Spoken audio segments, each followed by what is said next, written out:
Yes, yes, yes. Welcome, a Spork by the crossroads. How's a Spork of A ice and what? fire? Yeah, I kind of messed up the two shows that the old The name old of one. yeah, that old one. It was good. It was good. My kid messed with my dials again, so if my vocals suck, I apologize to everyone here. Fook Norris is here, one of our regulars now, and I'm respecting E.T. and Michael Jackson chilling. So thank you for being here. Yeah, we are live. We are talking some what if again. We're going to do some what if at the end.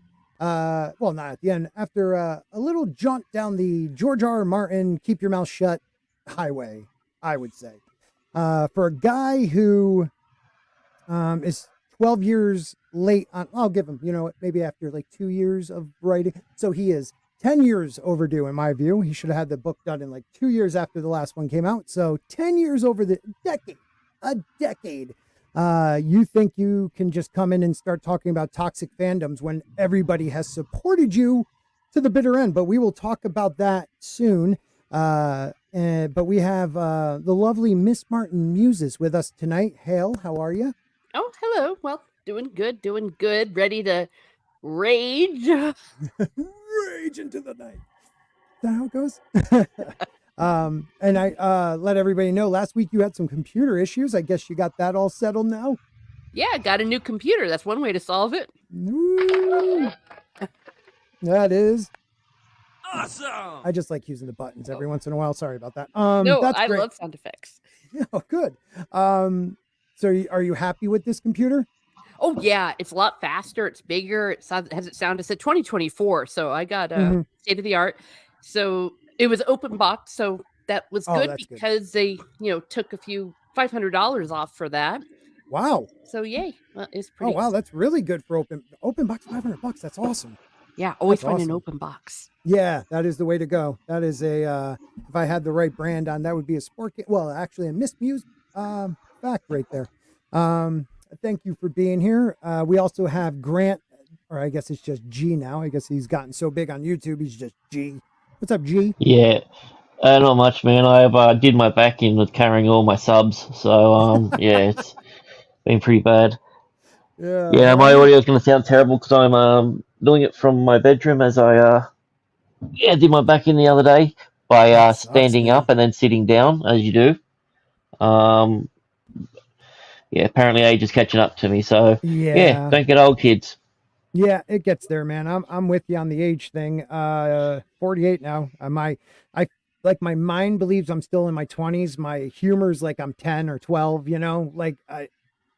but my body's like 70, so I get the feeling. It's your back and your colon that you've got to worry about when he gets older than you. Yeah, absolutely. And we also have on his lunch break, Mason, Free Folk of the Fandom. How's your subs gone? Are you still at this in the 70s now? So it's still at like 68 or something. Right after the show, it like removed a bunch of people. That's such bullshit. They did that to me on my new channel. There was over like 30 new subs and I'm back down to 5. You just got to love YouTube. So we'll just keep, we have the amazing, to 5. Jesus to 5. Christ. 30. I think I had 31 and went back to 5. And I've lost in the last 90 days 100. I don't really care. Let's not talk about it. Just make sure you sub to everybody on the panel. And we have Free Folk of the Fandom right there with the amazing mod Soul Assassin pumping it out. Also a channel member. Thank you very much for that, my friend. But yeah, I mean, Grant, you can always share it on your channel because we get a lot more people because no one watches me. Yeah, I would, but I'm on my phone. I know. So. I was just about to say, you can't roll over. Too many subs on you. So tonight, is that you like in deep thought or something? Like, what's going on with that? Yeah, I was thinking about something, and then the missus took a picture of me. Oh, that wasn't even planned? No. Wow. I'm just naturally that charismatic, or at least that's the story that I tell everyone when they ask about it. There's an actor that you remind me of, but like a younger version of him. But I can't, like, even in my head right now, I can't place a movie, show. Chris Hemsworth, yeah. Chris Hemsworth, yeah. It's the accent. The other Australian. Well, he beat me in a role for Home and Away. It was down to me and him. Yeah, but I didn't have the height for a guy that they were looking for. Aren't you happy though he beat you out of Ghostbusters 2016? No, actually, that was the one that they offered me. I had to turn that one down. Oh, So, okay. yeah. You were playing the pizza boy. I was too busy stabbing myself in the eye. So, yeah. Keck 44 is in the house. What's up, Keck? We also have the awesome Spencer. I saw him up there earlier. So thank you guys for being here. Yeah, so George R. R. Martin opened his mouth. For you, those who don't know, and we got like the actual, not a blog, but I also had an article from, I don't even know who this is. Might kind of look like my thumbnail. I don't know how they got that though. Fandom Wire, George R. R. Martin hates Marvel shows, blast toxic fans for sending hate mail. I'll share that now because I always forget I have to do that. Yeah. I don't know, like Miss Martin Muses, you were the one that also brought up his like dark days, not a blog, where he's talking about Trump and he's talking about toxic people and this and that. And it's just like, dude, I don't know. What do you think? I'm like, want to just say, dude, write the freaking book. Yeah. Well, that's the kindest thing I can say. STFU is one of them. But here's the thing. He's sitting there talking about toxic fans, people sending hate mail, toxic behavior. What the hell do you think you've been doing for the past 5 years, at least since I've been paying attention? Sitting there crapping on your fans, teasing us, making gaslighting posts about, oh, I feel sorry for you if you want like the next book. Don't you know there's other things? Yeah. No, absolutely right. Hi, Sherry. How you doing? No, you're absolutely right. It's coming from a guy who, got mad at fans because it's been a decade. Not even this is 2-3 years ago. It was a decade. And people are like, well, we really just wish you finished the book. Like his fandom is some of the nicest, most considerate people I've ever met. Like they will not say a bad word about this guy. It's almost like they feel like if they do, like his his weak, self-esteem will be destroyed. So they don't say anything. And also that they love his work so much. And in the early years, he was always out at cons and stuff like that. But like, then he started attacking fans just because people were like, dude, we just want to know where you are in the book. Like, this is getting ridiculous. And he always had to like take pokes at people. But now it's just getting outrageous, right? Well, that's the problem. He's also using the outdated term toxic fans. If you're a fan, you can't be toxic, you're passionate. Because if you're being toxic, then you're not being a fan. So you can't have it one way or the other. And the only reason why he doesn't go to cons anymore because there isn't anywhere for him to park his fully gold blimp. Yeah, that large noggin too he has now. I mean, it's really starting to piss me off. Like I think Mason might have been on the wagon with myself and Jane Theory, where like for the longest time people were making fun of us because we're like, no, we're gonna get the books. We're gonna okay, maybe we won't get but we're gonna get the books. Like I still in my heart can't say we're not because it would just crush me. But I know I don't even like saying, hey George, we want to make you a multi-millionaire again. Release the book, even if it's shit. It's going to probably make you $100 million. Yeah, Mason, how do you feel about like him attacking the so-called, and he was calling them anti-fans, the people that buy his stuff, anti-fans? Yeah, I mean, he's attacking the people that are going to be the base of the fan base. That's going to be the hardcore fans, people that are that want to reread and rewatch the whatever you're making. They're the ones that are going to look at it at an analytical view. Right. There's just the casual fans that might watch like House of the Dragon once and be like, that was pretty cool. I'll just wait for season 2. And there's people like us. Like I've watched it like 6 times now. And I have it on Blu-ray and like I'm really excited for it. I'm keeping up with all the news. Yeah. And I'm making videos analyzing stuff. Make sure you check his videos out. Yeah. He's attacking the people that made him what? Rich. That made him. They just made him. Yeah. Plain and simple. I mean, even some of the diehards out there are starting to crack. because it's like, he has this one group of people, and we all know he's a hippie. He's self-called feminist. No, man, dude, that's embarrassing, being a dude and calling yourself a feminist. If you're a male feminist, then you've got something to hide. Every time someone's probably come out and said that they're a male feminist, something happens years later where you're like, oh yeah, by the way, he used to, drop pills in their drink and. Yeah. Yeah. Bill Cosby was a male feminist. No, like, dude. Epstein, feminist. We're at a time where men are more easygoing with the new form, like the old school feminists than the new feminists are. Like, yeah, you want to have a family? Go ahead. You want to go out in the workforce and not have one? Go ahead. If you want to try doing both, go ahead. We'll support you. It's the new group that, like, hates anybody saying what they believe it is. Anyways, a lot of angry, I don't know, angry women. No offense. Yeah, I can tell you, male feminists is the absolute worst form of mansplaining that there is. There is nothing more medieval, if you will, though actually I will defend medieval another day. Right. There is nothing more backwards. There's nothing more condescending. That is nothing more quote unquote patriarchal and talking down to me, trying to tell me what I believe, what I am, what it even is to be a woman. Right. Back off with that. Right. It's like almost once again men trying to hijack somebody else's, I don't know, philosophy. It's like, yeah, we're gonna take it over because we're men. Yeah. There is nothing more sexist than a male feminist. Absolutely. It's so stupid. I just want to quickly say hi to Doba Fett is in the house. Zax is in the house. Alex Moore is in the house. The lovely Sherry is in the house. And Ruben, who's like, look at how thin that dude looks in that picture. Man, you lost a lot. Looking good, brother. Zach says, Germ is just nervous that someone will notice he's an old, rich, obese white man. Yeah. And try to cancel him just for that. Well, like that's the thing. He let the people into the awards, the book awards. He helped people get jobs, and they tried to cancel him when he did the Hugo Awards because he couldn't pronounce somebody's name. He said the girl's name wrong. Oh, sorry. Yeah, that's so stupid. Like they eat their own. That's how it happens. But we get to like what he said. So this was an interview he had with The Independent. So this wasn't even that Dark Days Not a Blog. We'll get to that in a minute. But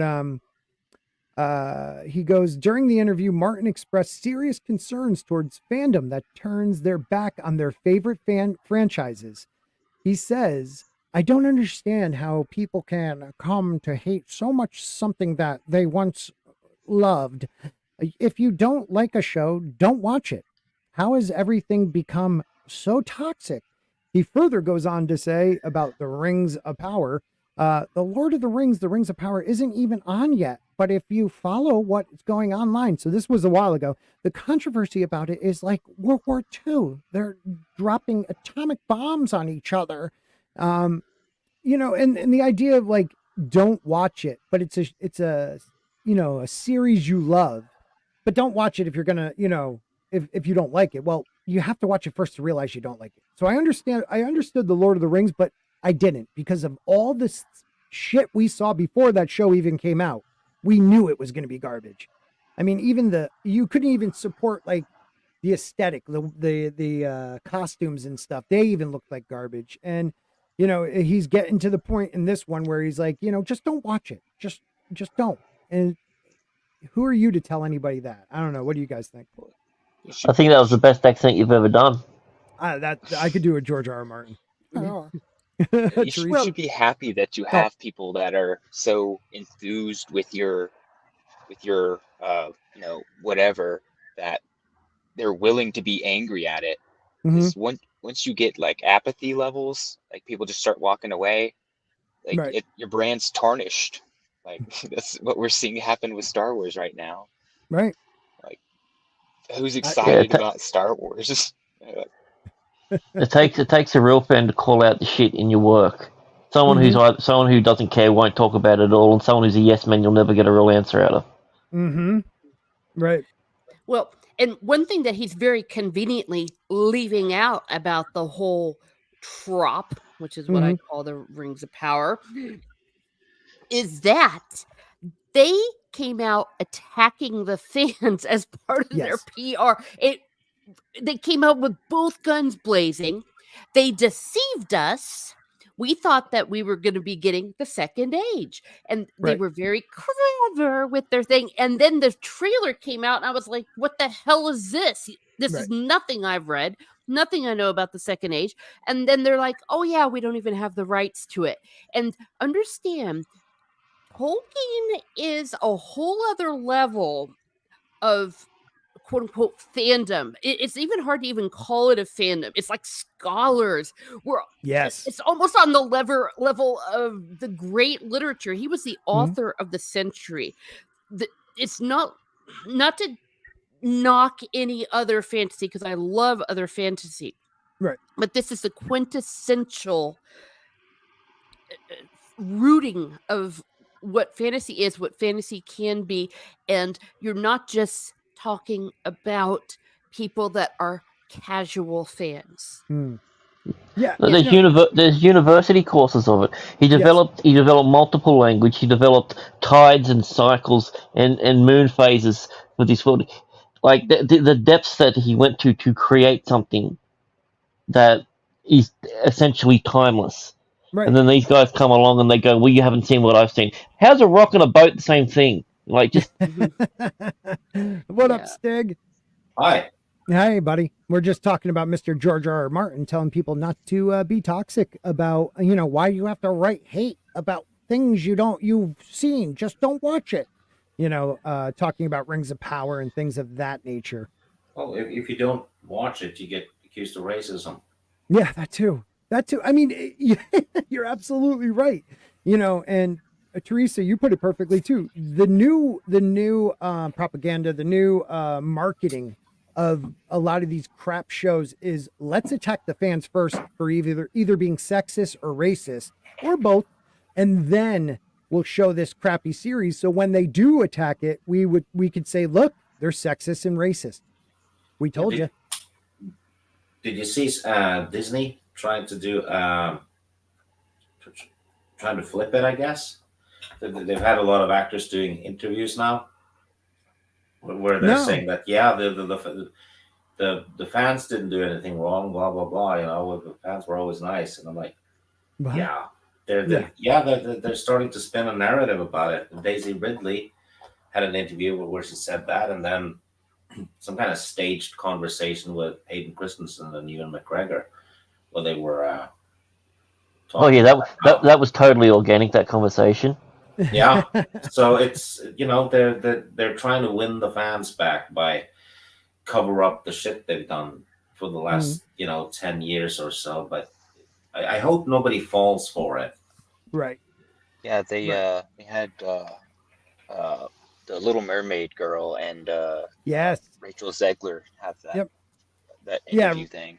And they were she both came back like she loved it, right? Yeah. Didn't she come back like how she loved the original Snow White, but in the earlier, she's like, stalker, kind of weird. Weird. I hate that girl so much. YouTube, it's to the point. Like he also goes on to say, I was a big fan of Marvel back, the Hulk with Bill Bixby and the Captain America movies. I tried them once, didn't watch them again because I didn't like them very much, but I didn't go crazy and start writing hate mail. I got to think social media has something to do with it. No shit. Because everybody has a voice, and most... You know what? Yeah. He just lied, kind of. Because the first time George Martin was published, it was through fan mail for Fantastic Four, where he complained about how they had killed off a character that he liked. Right. Back in the 60s, right? Yeah. So he did... How is that different from complaining about a comic on social media? Because fan mail was social media back then, wasn't it? That was the closest thing you got. So he's actually published doing exactly what he's telling people not to do. Right. I think you're forgetting. It's different when he does it. Yeah. Yep. Yep. We're at a point now where, and I said this a little earlier before you got here, Stig. It's like, he's kept quiet about a lot of stuff throughout the years. And now he did that interview. I think that was last year, maybe April. And then he had this January 29th, 2024, not a blog, Dark Days, where, he's attacking society in general. And you can have your beliefs, you can have your feelings, but the minute you go after fans, like, dude, people have been so patient with him. Like, his fandom is 99% people that make excuses for him and believe that we're going to get both books. And then that 1% of us, and I still didn't even start hitting the guy myself until like last year, where I was like, I'm fed up with it finally, but I still hope we get the books, and he has the gall to attack fans when this guy has been treated like a god for way too long and made a rich man off of a lie to us that he would complete this series. Yeah, just tell us when you're going to do it. Stop teasing us with shit. That's the problem. Right. You're giving people false hope. Yeah. Quit teasing and quit being unkind about it. He's being toxic. He knows exactly how much he's hurting his fans' feelings. I'll say it. My fifis. I have fifis. Guess what? I also have money too. I have feelings. And when you make fun of the fact that I want to see the end of the story, again, I'm a Johnny come lately. I am very well aware of that fact. But the TV show was such a disappointment. I was like, okay, George, show me your ending. I'm with you here. And I started reading them, the book club, and I've finally started reading Storm of Swords. Yep. And it's like, we're here. And then he says something like this. And that's only one part of this blog, because he doesn't just go after fans. He goes after half of the United States. He does, where he is from. And it's really aggravating. Like, we're going to read that in a minute or two, but you put it perfectly. Like, people you're one of the fans that actually became a Song of Ice and Fire fan through the show, which is, I think is perfectly fine. Even he, without saying, said he hated the ending of that. It wasn't his anymore, and it was his fault, really, because he couldn't keep up with them. Even though it was like 5 to 6 years in that he needed to catch up, and he couldn't even do that. And we still support the man. House of the Dragon, we were all like, yeah, I just hope it's good. All the shows he's putting together, I'm going to watch, because I enjoy this world that much. And it's like, there's a part of me that says, no, boycott this shit. But then, for myself, not telling others to do it. But then there's the other side of me where it's like, no, I can't. A Dunk and Egg series, I have to watch that, even though he's not going to finish those novellas either. Like, you're not. Well, especially now that we know he's Varys. Yeah, right. Egg is Varys. You're absolutely right. I'm confident that he is. Yeah. Yeah. Worst case scenario, I'm wrong. But well, here's a question though. He's calling fans toxic and all that. Mm-hmm. How do you define that? Is it people who actually care about the IP from before it even became a show or whatever? That's the thing. That's why you get upset. If you don't like it, you don't talk about it. But we like the things. So when things go wrong, we want it right. Or we want at least an explanation. Yeah, because in my opinion, a toxic fan is someone who is basically a franchise tourist that shows up to whatever's trending and then demand that it's being changed for them. Right. And if the continuity and lore, what have you, gets destroyed, they'll defend it, saying it's not for you. And they're saying this to the fans that actually financed it. And I mean, both Disney and George Lucas said there wouldn't be Star Wars prequels or anything after the original trilogy if it wasn't for the fans buying the books and the comics and what have you. Right. And real quick, Mason has to jet. Mason, I hope you have a good evening. He has to go back to work. If you're still here with us, do you want to say anything real quick? I mean, it's just been good being here. I'll be in the chat listening to the rest of this. So, yeah, if you haven't, maybe look at my channel. I have a video out about where I think Aegon the Second might be going for season 2 of House of the Dragon. Nice. Yeah, check it out if you haven't. Yeah, I'll catch you guys later. Keep up the good work, buddy. See ya, buddy. Bye. Yeah. Take care of me well. You guys are absolutely right. Like, and you know how the world has spun in the last, 4 or 5 years. No, it's always been spinning, Scotty. It's how it works. It's the rotation. Oh, yeah. But in a weird, like, opposite. 90-degree spin.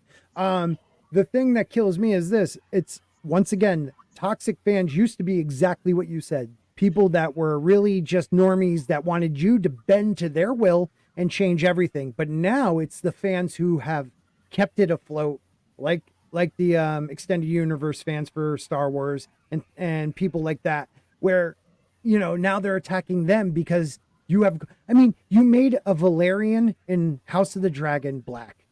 Like, you could have easily picked another house somewhere in that world that had an important part, even, an important part, but not a deciding canon-based thing. Valerians are not black. I don't care if we just don't know who his grandmother was. No, it affects the whole show when there's a paternity issue and the son is, biracial and the guy she may have slept with is a toking white dude, but like the kids look like him. Like you made it too obvious. Because you already established lineage of father to son is passed down through hair. Yeah. You could have stuck with that same thing, so like. Yeah. It's just, it makes me sick. Well, what's kind of happening is, imagine you have a house, right? Someone forces themselves into that house and starts demanding that you get rid of the couch because they don't like to sit on it. They want another couch. And then you're the asshole for saying no. Right. Yeah, right. The problem is, in half the time, they don't even want to sit on the couch. They just want it different. They won't sit on it, and that's the problem. That's why toxic fans, I don't believe, exist. There's people who call themselves fans who are toxic, who want to come in and make this whatever space about them. Right. That's the closest thing I can get to a toxic fan. None of us are doing this. No, we ask to stay faithful to the source material. That's all we're asking. Yeah. If you look at a fantasy IP or a sci-fi IP as a painting, right? That's hanging on the wall. Yeah. And the lore, continuity, and the universe, that's, basically explains how that IP works. All the rules, basically. That's the framework. If you remove the framework, the painting's going to fall down. It's going to ruin the painting. That's what's happening. Right. And what else is going back to like making Valerian family black? It's a decision that's not just a happenstance decision. That is, we know this is going to affect a lot of people that aren't racist, but because they believe in canon, will call this out, and we can use that and call them racist. Yeah, and it's actually a perfect shield because they're doing this for political reasons and virtue signal reasons. But if someone points it out, then that person gets piled on immediately because you're saying that black people aren't allowed to be Targaryens. Right. Exactly. And I don't get why more people don't call it out for what it is. They're using a race or a person or a type of person as a shield for their own inadequacies. Well, which kind of makes them not a character but a prop. Yeah, they're the people that do it are the racist ones. Yeah. It's almost like, okay, we won't do the Valerians, then we'll make the Strongs black. Well, that again will screw up. It's not about like just picking a random family. Like, you got to make sure it doesn't affect the outcome of the book or the show. I mean, you truly pick the one family that affects everything when it comes to the legitimacy of Rihanna's kids. You know what I mean? Like, it's. I call her Rihanna. This is happening. Especially in the Wheel of Time, where half the main cast are black, and they're all they've all grown up in a small village that doesn't even know it's part of a country because it's so out of the way. Yep.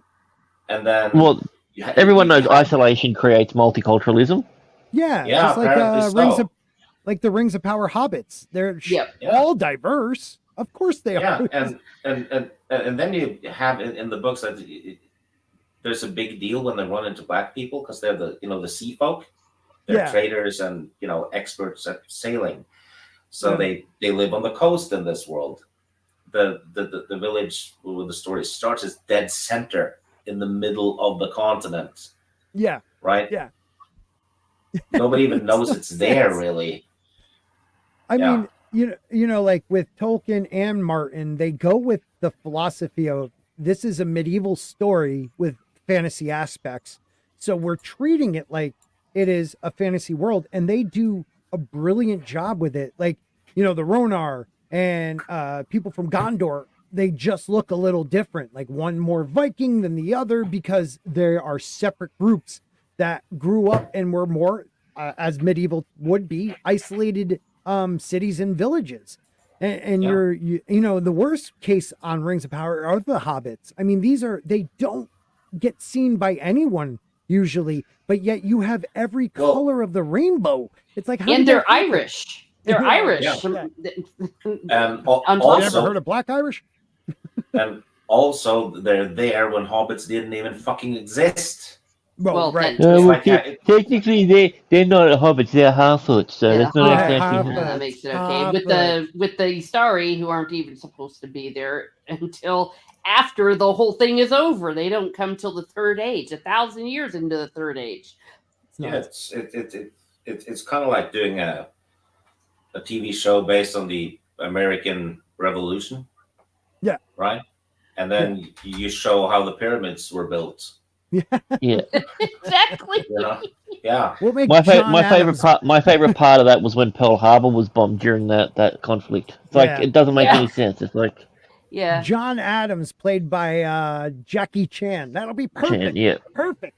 It's just so stupid, man. I mean, Anne Boleyn was a black woman in that one show, and it's just like they attack people because it's racist to be I don't know, a historian. I just think we just need to do a Nelson Mandela movie, cast Ryan Gosling in it, and that'll be fine. And then we'll just work our way through every black story that's ever existed. Matt Damon as Black Panther. What were you going to say, Teresa? Well, I was just going to say, yes, about the whole Anne Boleyn thing. I actually did a video about that because if you'll notice how often it's a black woman with the white man, and Anne Boleyn is not exactly considered a hero. So when they keep making the race swapping the villains, the people they did that with that Viking show where it was an actual man. Right, it was Valhalla. It was a king, and he was actually a very bad. His nickname is the Bad. So they're not exactly as progressive as they think they are. It's actually very regressive that they're taking these characters or these real life people, and sometimes in literature they did this with Les Miserables, where they had like the thieves all being black, and I remember thinking, first of all, they're not supposed to be black, but second of all, it's like you just made the thieves black, and you're saying that's progressive. Like we race swapped it, so that's the case. It's like, are we living in the 1950s? I mean, it's ridiculous. They're sexist. They're sexist. They're racist. Though I do want to defend House of the Dragon a little bit. I have defended it slightly and only slightly. At least they are consistent that the black people are the same in the same family in the same place. It's not like you would have one here, Rhaenyra one in the north being white and her dad being black and her half brother being Chinese or Asian. You see, which is just really far out there. Right. And so I got a question. Have there been any kings that have any Valerian in them? All of them. At that point. Oh, Valerian or Valerian? You mean their house? Yeah, house. Yeah, Valerian. Prior to that, Yeah. No, that was her cousin. I would have to look at that. There may have been, I don't think so. I think it was all still within the family. And like kids, people that had children it was all still in the family. The Valerians really were just very close and they were in the small council. But I don't know if there have been marriages prior to Rainey's Yeah, marrying. that's what I was wondering, because that's also another political plot point. That was probably the reason that she didn't get the throne. She was a woman and she's married to a black dude. Yeah. Yeah, maybe. And what else is it's just the idea that I separated the show because don't get me wrong, the actors were great. I don't know his name off the top of my head, but Corliss, Wow, the you remember actor. the white actor? No, I remember at least the name of the character. Corliss the guy was fantastic. He did a great job, but there were some moments where it's like our pure bloods, let's bring them together. And it's like, what are you talking about? Like you're supposed to be like these pale skin, silver hair or platinum with purple eyes, like elves almost. And you had the one token black family that we just don't talk about their color. That's it. We just don't even bring it up when it comes to paternity, nothing. They don't have the same hair color. That's what they went with the paternity. Like those strong boys have dark hair. Well, they don't have dark skin. So that might be Have a paternity strong thing we could talk hairline. about. Mm. Strong hairline. But, he attacks, going back to George, he attacked everybody. You're right. When you were talking about that, Miss Martin Muse's Teresa. Sorry, I was thinking of Tina there for a second because I just saw her. Dad takes Bojan in the house. The other T. The other T. So he talks about the past years, reflecting, and he says, unfortunately, so far, 2024 looks to be even worse. There is war everywhere. Ukraine and Gaza dominate the news, but there is war in Myanmar. I don't know. Myanmar. What is it again? Myanmar. Thank you.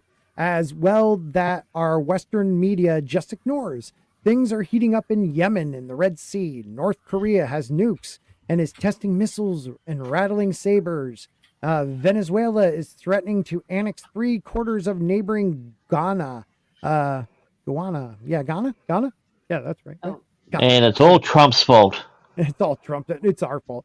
Meanwhile, the U.S. grows more polarized every day. Hate is rising. Democracy is under threat. Blech. Millions of Americans have swallowed the lie that the 2020 election was stolen. What about the millions that thought the 2016 election was stolen? Yeah. Did we forget all about that? It's one thing for Trump to truly believe it, and I really do think he believed it. And there is definitely proof that there was some electoral fraud going on in states like Arizona and other places. They found that I think it was in Nevada, 160,000 votes. Yeah, exactly that. Yep. That were unverified. They were illegal votes, and they were all for Biden. of course. They're finding stuff like that almost every week now. But the damage is done. He's already way through his. I mean, it wouldn't help. By the time they got him out, the election will be over. I mean, it's crazy. They they don't even touch about the times where everyone was sent home at 3 a.m. We'll start counting again tomorrow morning, but yet they count in an hour. They're like, look, we found another million for Biden. It's just stupid. Especially when they did it. Yeah, they did it in all red counties. Right. Well, that was the problem. Yeah. And they used the virus that will not be named to say we could do mail-in voting. Like, you don't need ID. I mean, in my state, as I'm 48 years old, for 30 years, right? 30-ish, 20 years, 30 years, I've been voting, and we have always had to show ID. And all of a sudden, I was there last time, and people walk in and be like, I'm not going to prove my ID. And they're like, well, I know you think you can do that, but in the state of Connecticut, you have to. And then let's talk racist again. The idea that, black folk and, minorities can't get their own ID. That is. Well, they don't have Wi-Fi like you and me. Yeah, they don't know how to use computers. Yeah, it's so racist. It's despicable. Yeah. When I was growing up in the 80s, we were all getting past all this, and it. I would never have imagined that I would see this kind of racism in America, because that was supposed to be in the past. Here, Yes. my microphone's messing. Can you hear me okay? No, you sound great. Yeah, you're coming through clear. Okay, thank you. Yeah. So to hear people actually say this about Black people is so foreign to me, because again, I was raised that that's the kind of stuff that happened before civil rights. That's the kind of things that happened, during Jim Crow, where Democrats believed this about Black people. Right. Well, you just Well, imagine if a Democrat come out and said, "You ain't black if you don't vote for me." Oh wait, never mind. Right. Or like in California, where the Amber Alert is too white, so now they have an Ebony Alert for missing children that are Black. Like, what's next? We're gonna get separate water fountains. What's that? So it's like a blacklist. Yeah, it's like a blacklist or something. Frankie Knows, what's up, dude? Check out Frankie Knows. Also, check out let's see, who else? Who else should we check out? Vinny. Yeah, Vinny. I almost blanked on Vinny's name. I'm sorry. Don't tell Vinny, Frankie. Vinny Art's one of the best dudes out there. Check him out too. Damaj and I also. Seriously though, they're like Italian brothers, and they're named Vinny and Frankie. I know, dude. I mean, seriously, it's like monster. Their parents must be straight off the boat. Are your parents straight off the boat? Because are they actually brothers? Yeah. Yeah. Oh, Vinny well, there you Frankie. You know, the Bada Bing brothers. Yeah. I'm half Italian. I could do that. They got to rough up the local barber for protection money. Yeah. Hey, you want to be in our fandom? You got to cough it up, kid. Teresa, were you going to say something? Oh, I'm just thinking, talk about stereotypes, and oh my God. Oh, of course. Frankie says pizza alert for missing Italian kids. Oh, no. But, well, I'm raging, Damaj and I, because this guy, And speaking of which, you talked about it wasn't just 2016. Remember, the 2000 one was completely stolen. Yeah. And the only thing that shut up that was 9/11. Because that very week, there was going to be an article in Newsweek, and it came out the Tuesday morning of 9/11 about how the election was stolen. So we're used to people saying elections are stolen. Now, whether they were or whether they weren't is really unconsequential, because guess what? In America, we have something called the First friggin' Amendment, and you're allowed to believe in whatever you want to believe in. You can believe in the Easter Bunny if you want to, because by gosh, that's what makes us America.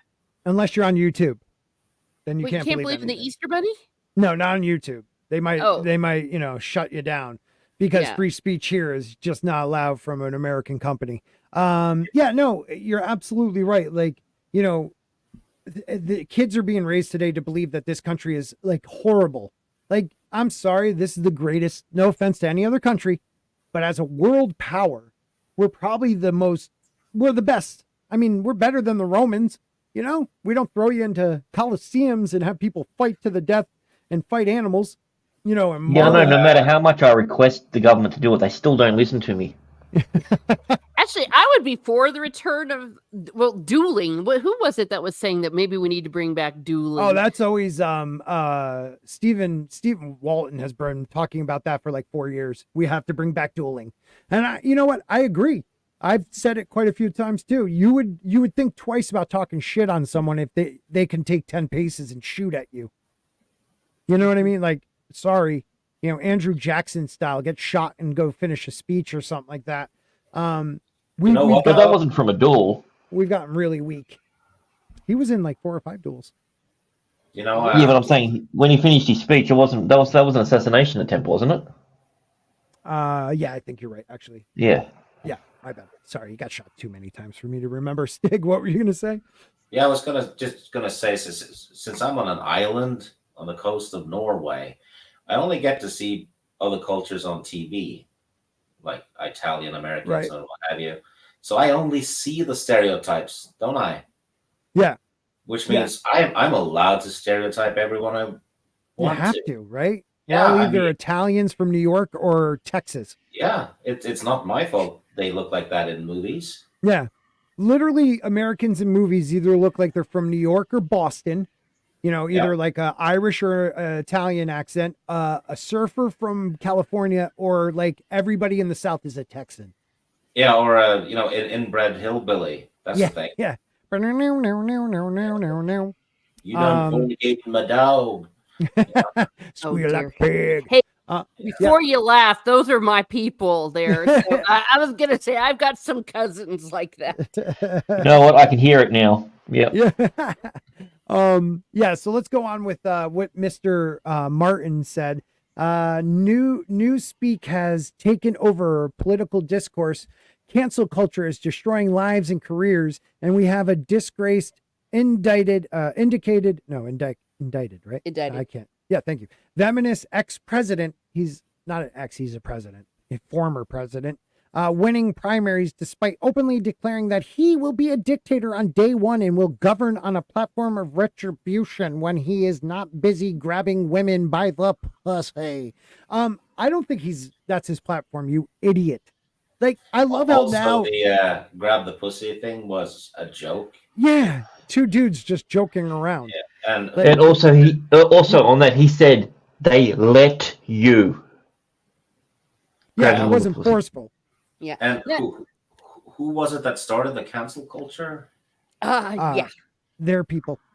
Yep. You mean like Gina Carano? Hello. And not only that, there's only one person who's been credibly accused right now on the ticket of certain grabbing of women, and it's not Trump. No, it is not. And the idea, like, I love this push they're happening is like, well, he didn't become a dictator the first time around when we said he would, but this time, he's definitely going to become one. This guy has been the most constitutional republic candidate we've ever had, or at least in the last 50 to 60 years. He literally wants to give power back to the states the way our country is supposed to be run. Small federal government to, keep the states together, certain laws, taking care of highways and stuff like that. And the states take care of everything else. That's how he handled everything. If you don't like the laws of California, you move somewhere else. Exactly. But now, they want big federal government, big Fed. And that's just not how we were built. We were a loose group of 13 colonies that were like, all right, let's band together to defeat these assholes over here. But you're not going to tell me how to, raise my kids, and I'm not going to tell you how to, well, we will after a while because slavery was terrible, but like farm or something like that, it's just ridiculous. The idea that he is now going to become this dictator because, everything they say about him, they're doing now. They have used federal, government and departments within that federal government to attack a candidate on the other side, like try to destroy his life. It's just ridiculous. I hope. Sorry. I was gonna say, I hope I don't kill your channel by saying this. Don't worry about it. They said everything they say is hypocritical, and one of the things is they always say, "Keep your rosaries off my ovaries," while they're putting their ovaries on my rosaries. Amen. No, don't worry about my channel. I didn't realize you were a rapper. Well, thank you. Well, but they're the ones that are doing it. Yeah. Yeah. Well, if if you had a choice, right? Yeah. Would you want someone in the White House that grabs a pussy, or would you want a pussy in the White House? I'll take number one, sir. Also, since the Olympics are coming up, right? Oh no. I think Mexico are gonna win a few of them because they've been excelling in cross country. Oh. Okay, now Stig, I am going to rebuke you. That was great. Triathletes. You are rebuked. You are rebuked. He goes on to say his last attempt to overthrow the government failed on January 6th. That was not over. Yeah, I know. You want to talk about fake news? Yeah.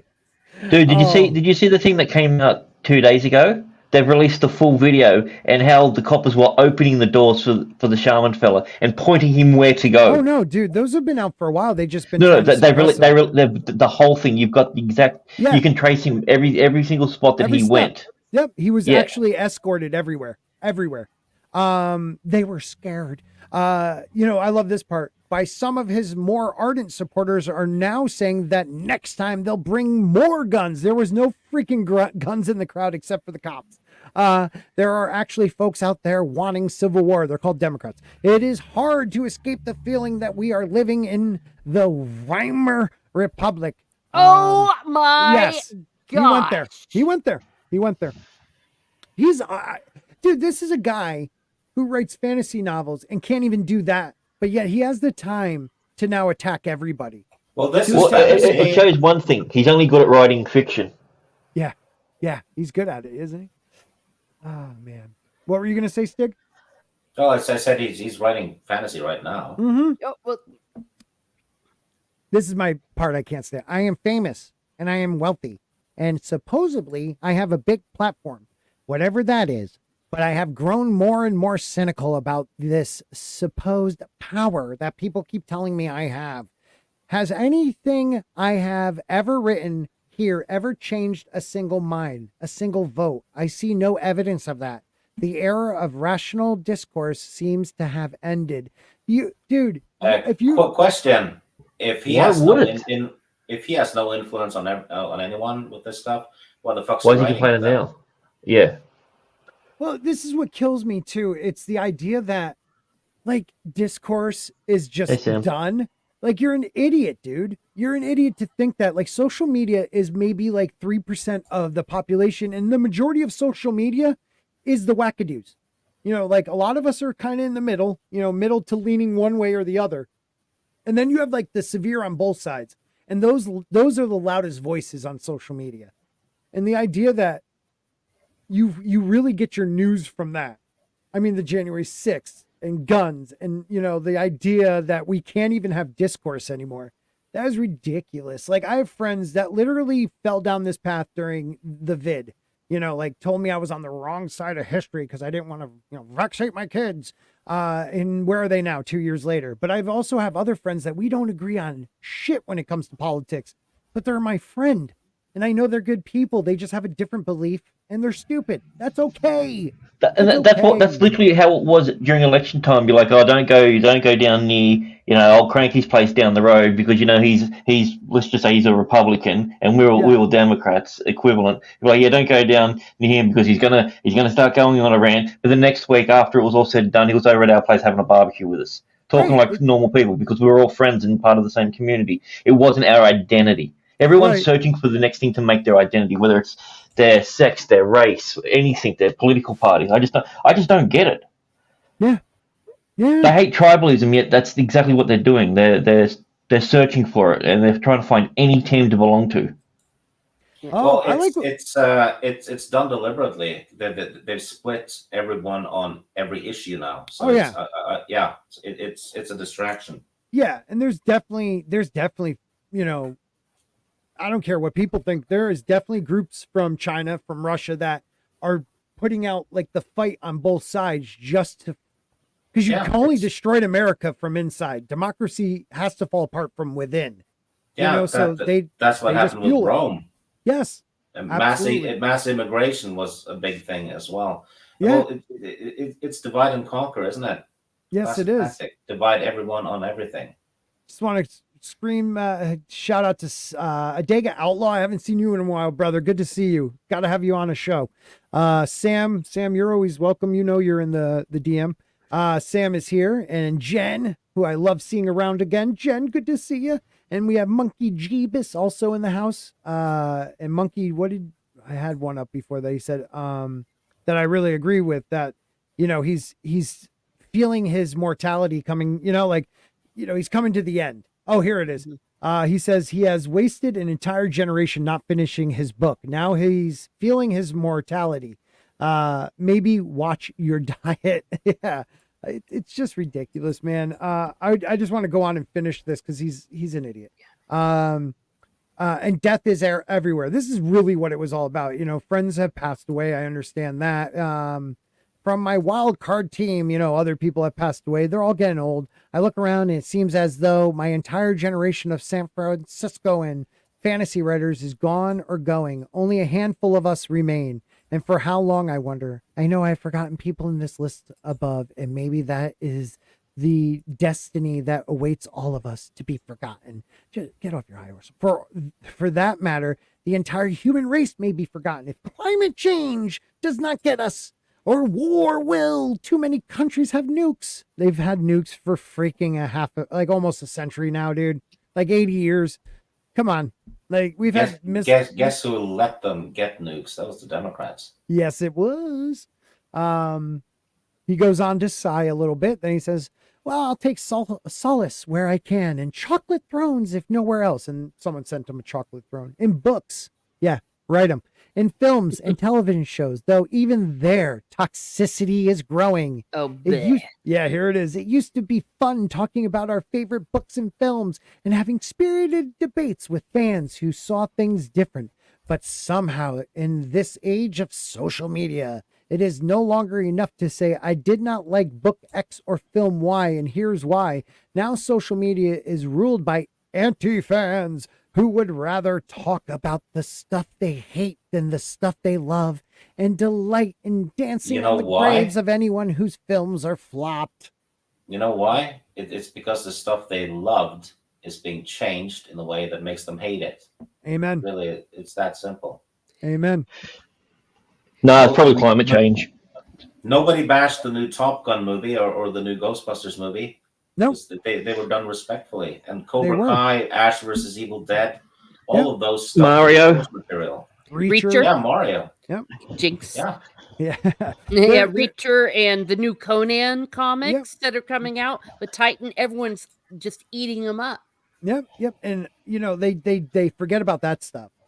It's really the attack from the creators and the actors and the studios attacking the fans that really is causing the most of the friction. When and Star Wars really topped that one. They started it off. Hidalgo or whatever his name is, and the rest they really started to attack fans. Like it was allowed. Disney gave them full reign to attack fans. And I find it's so classless, and it's so unprofessional of them. Like we're allowed to spit our venom here and there when we can't stand something, but it has not just been flops. It's not a flop, George. It is a systematic attack on our morality, our religion, and our society. It really is. Which is exactly how a communist takeover always happens. They Absolutely. Destroy the statues and the heroes of that country. In the case of the United States, a lot of your fictional heroes and what have you are comic book characters, and Luke Skywalker, Indiana Jones, all that stuff. Yep. So it's about tearing down to build their shit from the ground up. Yeah. So it's almost a form of cancer that attaches itself to healthy tissues and mutates it. Yeah. Yeah. Sam says, anti-fans, it could just be that most films, shows, and books these days are, crap. It's not just that it's crap, Sam. It literally is that, like we were just saying, it's a communist takeover in a way. It is the breakdown of, kill your heroes, destroy them. They even ripped down statues of Abraham Lincoln that were purchased by ex-slaves to be created, built for him. They ripped it down because he's a racist. They changed the name of Lincoln High School as soon as they found out that he was a Republican. Yeah. Yeah, forever everyone thought he was a Democrat, which makes me laugh. Like, who started the KKK? Let's ask kids. Oh, wait a minute, wrong one. Damn it. The Democrats. If you say Kathleen Kennedy's initials 3 times, you will have said KKK 2 times. At least 2.5. It's terrible. Teresa, you have anything to add to that? Oh, well, I mean, it's really hard to say much more than, of course, who the hell does he think is doing all of this? It's him. It's his people. We didn't throw the first punch. They did. Yep.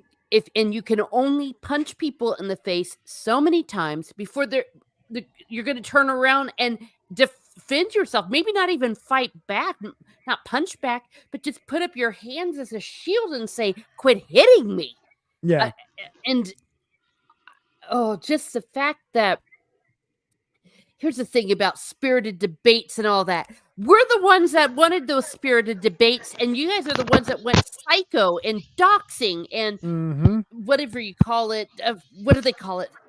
They've been doing it to Tim Pool all the time. Gaslighting and doxing. Well, gaslighting, but even worse. Dagnabbit, when you get the police when you call in a threat? Yeah, I forget what you call that. Swatting. Thank you. They've been swatting. It's terrible. They've been coming into my church and friggin' bombing us and stuff. Yeah. And 300 terrorist attacks and not one thing done about it. And then you want to sit here and whine about words? Guess what, kid? Yeah. Grow up. Yeah, sorry to put this out there, but America is a Christian country. It started as a Judeo-Christian.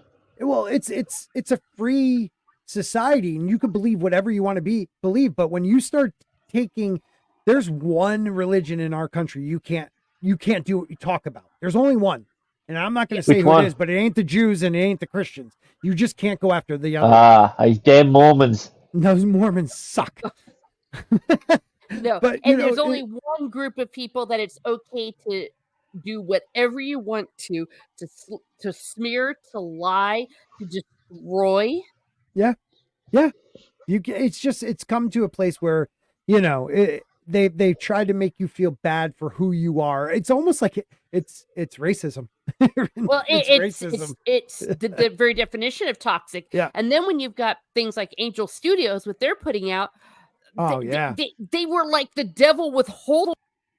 Yeah. Oh, I think you went. I got to. We lost you there for a second. Yeah. But I was saying, like when The Sound of Freedom came out, they were like, "Oh my gosh, a terrible, terrible movie! Oh my gosh, yeah. How dare they?" And all these other ones, they have to slander them. They have to lie about them. Why are they doing that? Because they cannot have good, solid entertainment done by Christians. No, it has to be a mockery of. It really does. And it's gotten to a point where like people are like, "Oh, I can't believe you're talking about that." That's not, it's happening, people. Like, and Christian or not, the values that are taught never teach us to go and kill others because they're not like us. Or, like we're really supposed to turn the other cheek. So which religions do you really want to like prop up? If you're going to try to knock down mine, I'll knock down yours too, because it's ridiculous to me. I have a juicy on right now, the great Mr. G. He's a juicy and I love him. I'll have people that are Muslim on and I'll love them because that's what I was taught through my religion and the morals I was taught. It'll be good. Your channel might blow up then. Yeah, I never. Oh no! I just realized what you said. Dear goodness, but you see, here's also the other thing, is that when and he's gonna start about it, on immigration. My gosh. Yeah, we're not gonna touch that. But don't even get me started on that.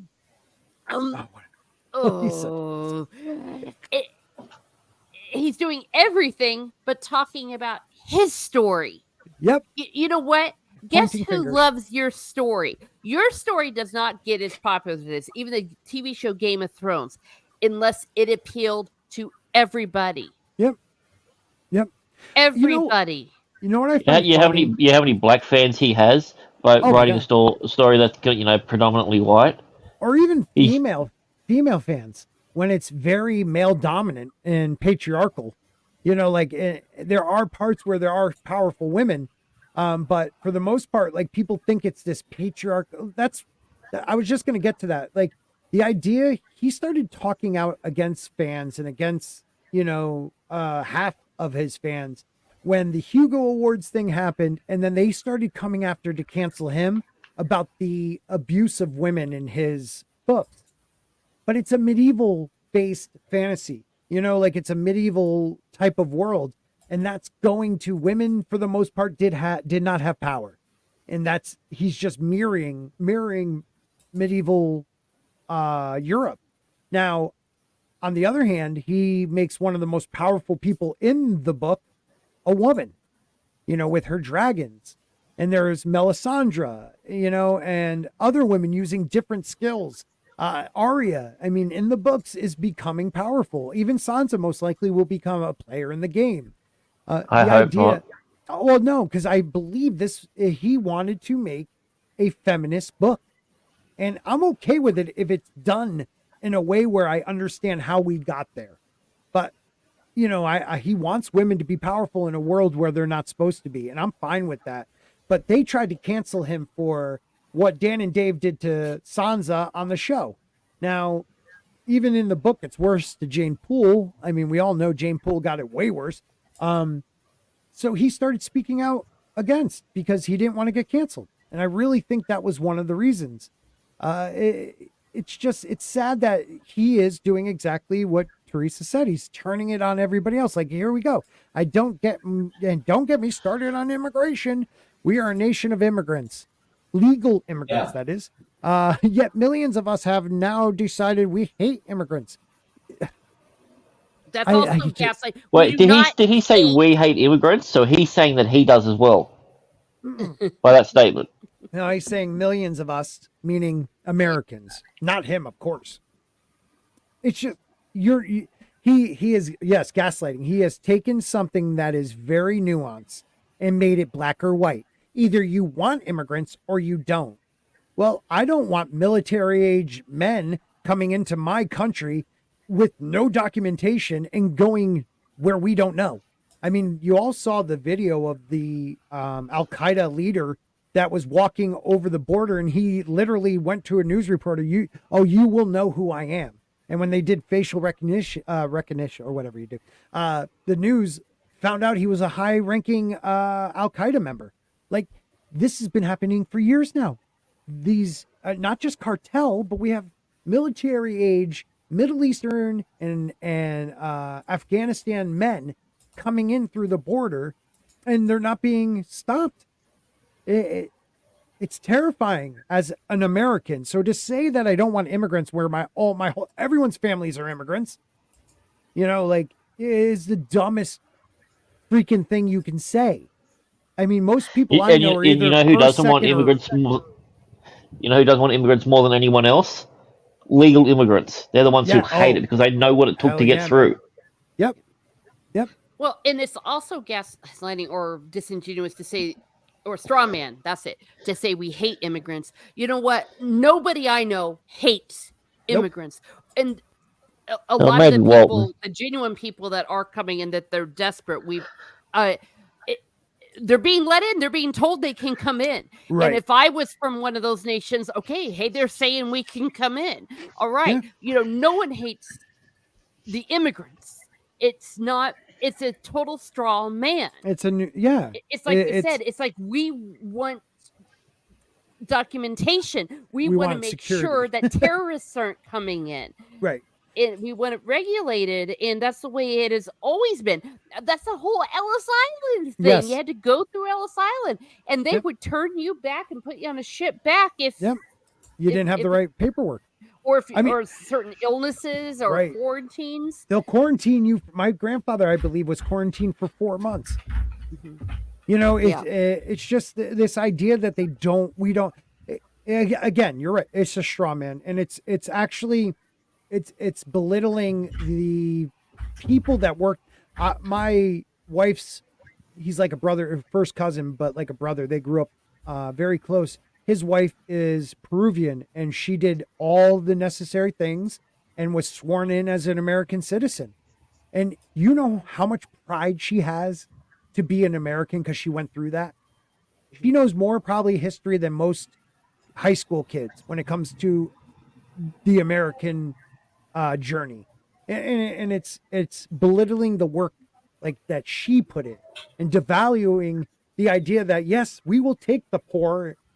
We will take the unwanted, but you also want to have to be here and be like a cog in the wheel. You have to give something back to this country. That's what we have forgotten. There's too many, kids that believe everything should be given to them. And then now we have people flooding over that are just they're getting so many things from the federal government. Our own homeless people are getting upset because they don't even get that much. I mean, we can't even take care of our own, and we're just letting it flood in. He's an asshole. George, you're an asshole. You've got men and women who died serving their country, and they can't even get a freaking military funeral. Nah. Did you guys see Elon Musk? He said it took him 10 years to get a U.S. citizenship. Yeah.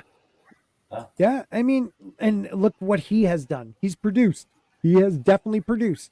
It's the idea that you hate immigrants. That's the dumbest freaking thing I've ever heard. Some of the best people I've met were in, like when I used to work in restaurants, were guys from Guatemala, Mexico, Venezuela, some of the best cooks I've ever met. These guys worked from dishwasher to front of the house, or to chef or front of the house managers. Like, they did such a great job, and they worked their asses off, and they're disgusted by what's happening right now. We'll go on with his asshole things. Now that I have made you all depressed and angry as I am, let me close with something nice. So he goes on to, when words of Howard's death, something nice. He goes on let's about talk about death. Yeah, he goes on about his friend Howard passing away, and I'm sorry about that, but it's just unbelievable to me that he just has the gall to say all that shit while we have been the ones who have made him rich. We're the ones that talk about his theories. I mean, we're obsessed with theories here at Sporky News. I mean, this panel right here alone has come up with some pretty cool ideas and theories. And it makes me sick that we've gotten to this place where he's, he should be sent to the wall. George, go ahead. Well, I've never seen a man with so. Oh, you cut out again. Yeah. Oh, there you go. All right, say that again. Computer. I've never seen a man with so much venom in his heart and so much venom toward, again, his fans. It's like, dude, you are a bitter person, and just how dare you? How dare you say that? How dare you say that about us, the America? And I say this, but if we're so terrible, we'll go away and leave. If we're so horrible, fine, we won't buy your friggin' book. We won't pay for your trains or whatever you're doing. Like, how despicable can one person be? Yeah. For someone who thinks he's a hippie, like, you hate a lot of people. Like, you really hate people. If and you're supposed to be the hippie. It kills me. It kills me. All we need is love my ass. Yeah. All he wants is a donut. All he wants is compliance.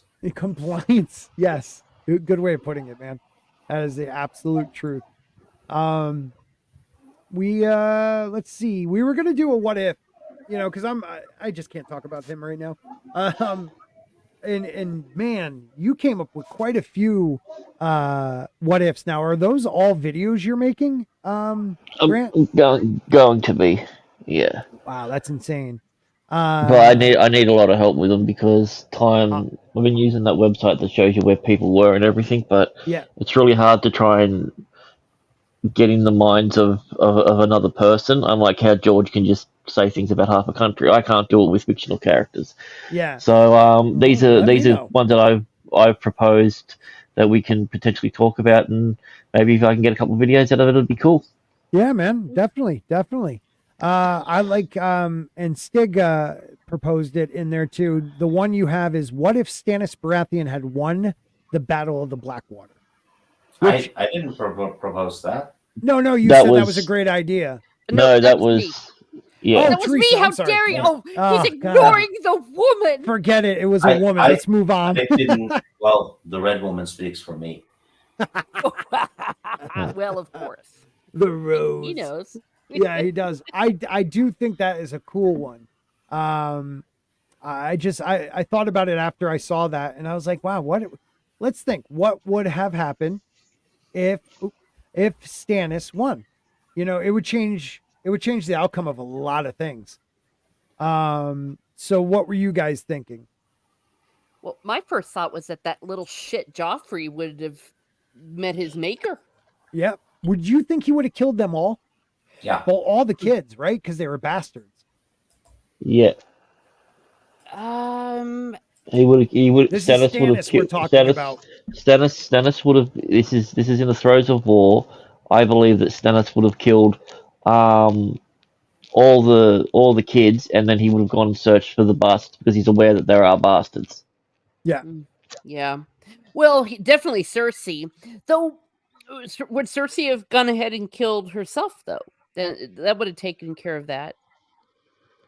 Yeah. I mean, let's think. All right, so he wins Blackwater. All right, so they storm the beach. He actually gets in. Let's just take it back a notch. How was he able to do it? Did the fire not work?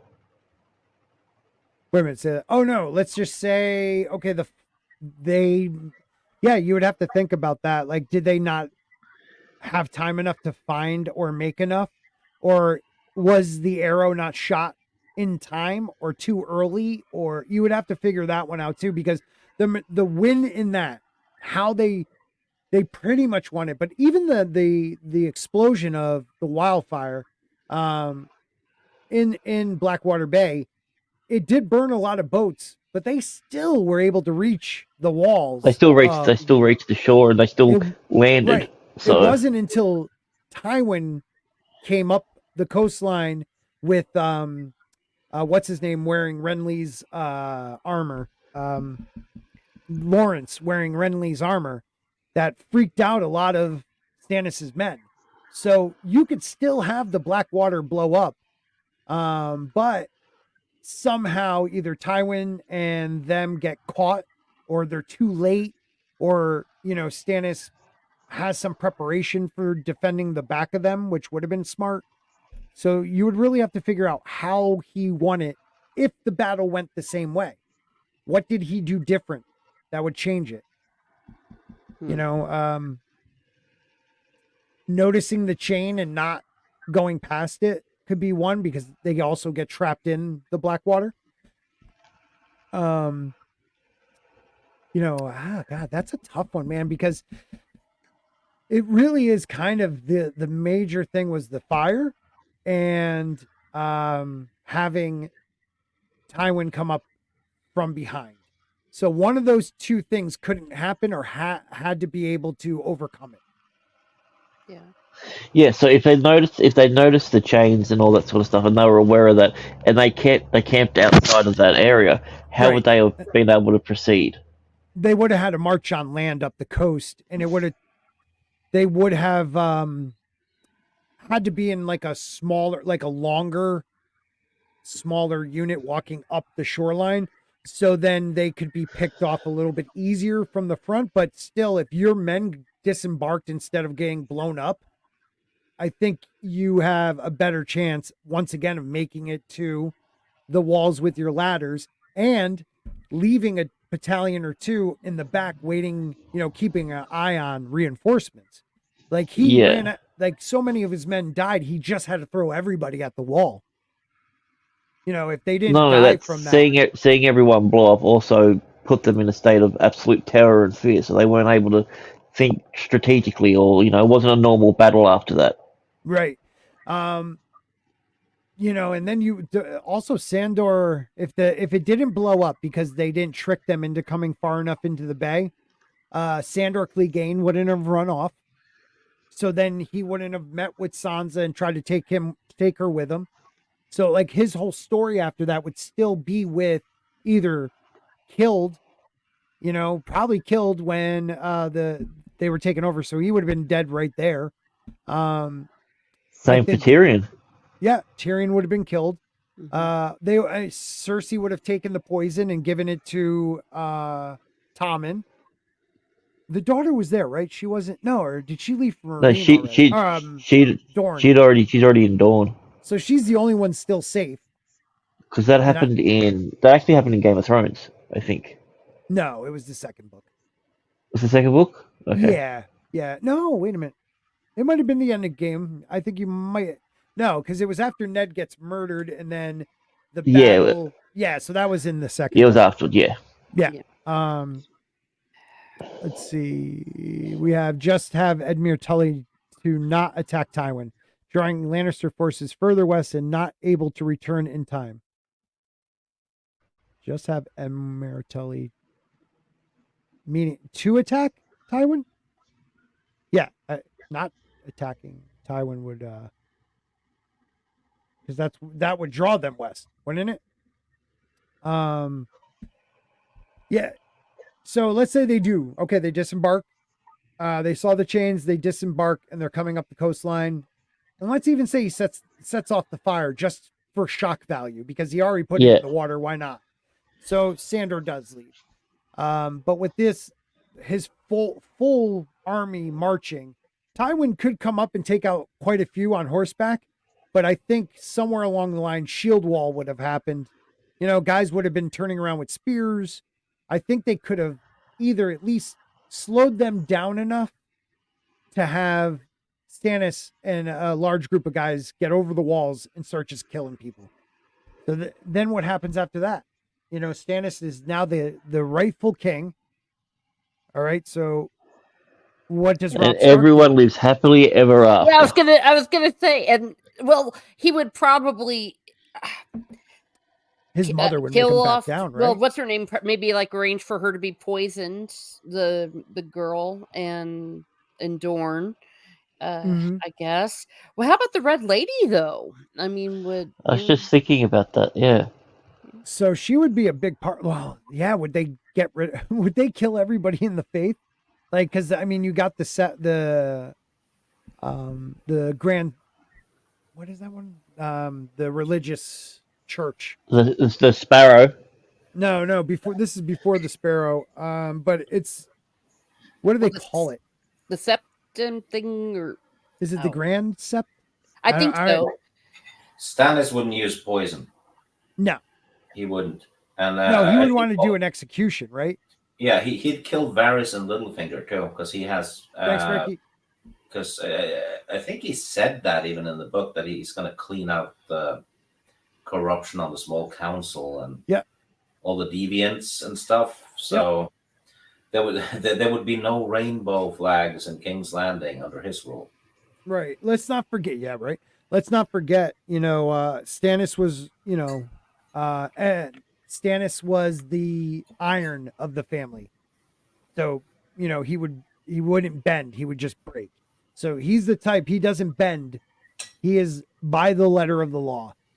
So Robb Stark is a usurper in his mind. So would he call for the death of Robb Stark? He would. If Stark didn't bend the knee, he would attack the north. Maybe. But then again, he might have other motivations that we don't know about. Well, let's not forget, though, Catelyn, he already gave Catelyn that option. Oh, no. Yeah, he already gave Catelyn that option. Like, your son will have to bend the knee. You know, when Renly and Stannis are together with her, doesn't he make a comment about that? Like, he's a usurper, something to that effect.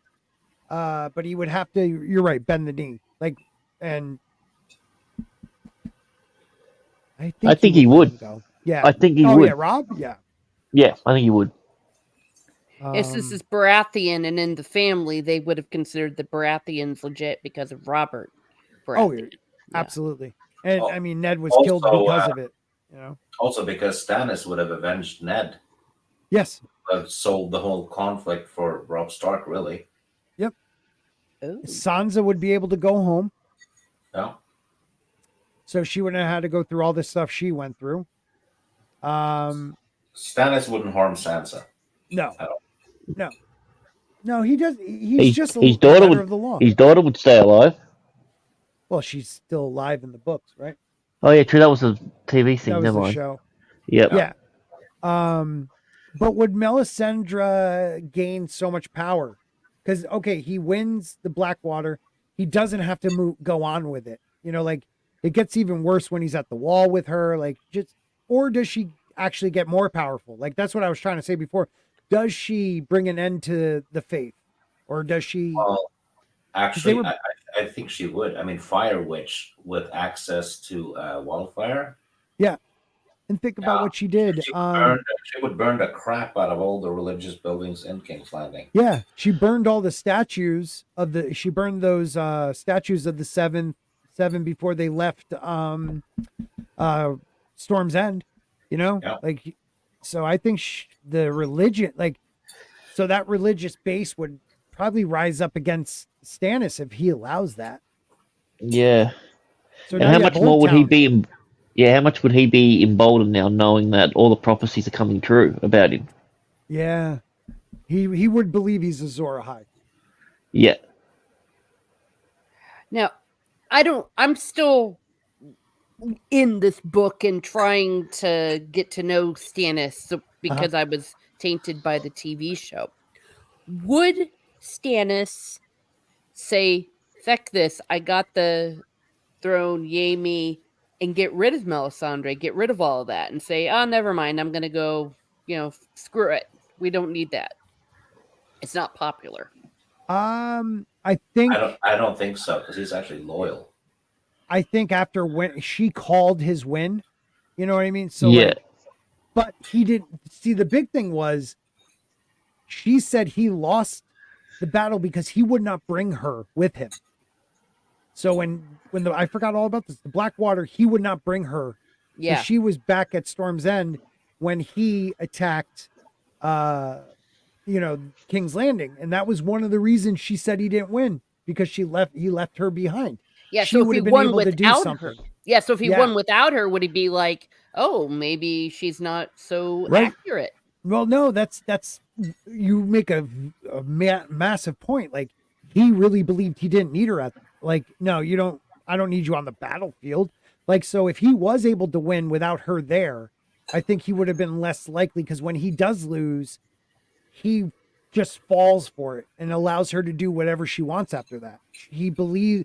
I don't know. It's hard to read him sometimes, but like, I'm talking to him like he's a real person, but it really is. It's hard to read if I don't think he's truly devoted to Azor. Her faith is the fire thing. Or whatever. What is the fire faith again? The Red God. Yeah, the Red God. But he believes in her after that battle. Like, he starts pushing Davos more to the side and bringing her closer. So I don't know. Would it a victory there? He might, like you said, we're gonna have to deal with the seven, because they are they're too big of a religion. You cannot destroy them all. Like, so you're gonna have to just accept them being part of the old gods and the new type thing. He would have to be a centrist. Yeah. Yeah, that's always a good one, though. I like that. Any other ideas on that with him doing that? Well, what would I wonder what Dany would do when she found out someone else has taken the throne. Oh, she'd still be coming. She doesn't believe any of them deserve to be on there. So even though it was a show, it was one of their better moments where she talks about the wheel. Like, Baratheons were part of that wheel. That is hers. She is a fire white, and she believes that, that is her God-given right, to take that throne. So she would still kill him off. Or there would be some sort of confrontation with Stannis and her. I guess, she would definitely come after him. Yeah, and speaking of which, I was wondering about Tywin Lannister. How would he be able to take him out? Like, how? Because if what you said happened where he wasn't there, right, Stannis would still have to go after him, and would Tywin be able to? So, Tywin's still rich enough, still Castlery influential Rock, enough. Yeah, and even the Rock itself, you wouldn't be able to attack that, and it'd just be too many lives lost. They would have to come to some terms, maybe taking away his warden of, sorry about that. Taking away his warden of the West, I think he is, and giving it to somebody else, or maybe like bringing his house down a bit. Like they're not one of the grand houses. But Tywin, he would be plotting. He probably, Yeah, I was gonna say, you know what? He might even. Tywin wouldn't allow that. Tywin would already have a backup planned. Yeah, he might back Dany. Mm. I mean, think about it. It's like I'd rather have. I am so pissed this guy did this to me. I'll back her. Well, that would be a crazy team. He ordered the death of the Targaryen. Oh, that's right. The kids. I forgot about that. Yeah, that wouldn't. And he betrayed her father. So yeah, no. Yeah, that would never work. Yeah, they're shit out of luck. So yeah, that would be the end of their house, the power at least for at least a few generations, if not for good. And then when Dany takes over, she's not going to give them power back. She would never forgive them. So that's actually a very well, if Dany does, because could Stannis defeat Dany and her? Well, see, we don't even know how it would look because the TV show, again, that just tainted it for me. So you don't even know what's going to end up happening. Absolutely. Like by the time she gets there, like almost in my mind, like the way George is writing this book, I always wondered, like, will her dragons ever be big enough? Like, the two that are still locked up, like they're smaller than. They're tiny, yeah. Compared to Drogon, who she could ride. So like, but that's just, he's still not full size. And granted, they're dragons, don't get me wrong, but smaller dragons might be easier to break through their scales or kill them compared to like an older dragon that would really take a shot in the eye. That's the only way we've seen dragons get killed that I can think of from somebody in the books, at least. So, I mean, she could still take Dragonstone, because who would he put in Dragonstone as the prince? Because usually the person who lives in Dragonstone is the heir apparent. Well, he doesn't have any, but maybe he'd make Davos his hand of the king, I think. Yeah, would he marry his daughter? That's funny because he doesn't have a full hand. Yeah, Davos has knuckles. But would he marry? I mean, she's still young, but in this world, arrange a marriage with a strong house. Maybe even a Robb Stark, like Robb Stark and Shireen. Yeah, maybe. Probably not Robb Stark. But if Bran returns and the daughter has grayscale, they'd actually be a good match. Because I get it. Yeah, the cripples and broken ones. Oh, damn. Well, I mean, but like, think about it. From his point of view, like, would you take a second son? Or as for your, I know she has grayscale or had it, which I believe at some point is going to become active again in the books. But wouldn't he want to have a first trueborn son? I mean, this is the princess. Yeah, he would. And whoever marries her is going to be king someday. So Marjorie Tyrell would be on the market. Yeah, but we're talking about we're just talking about the princess, though. So this. But Stannis could just kill off his crazy wife and marry Tyrell.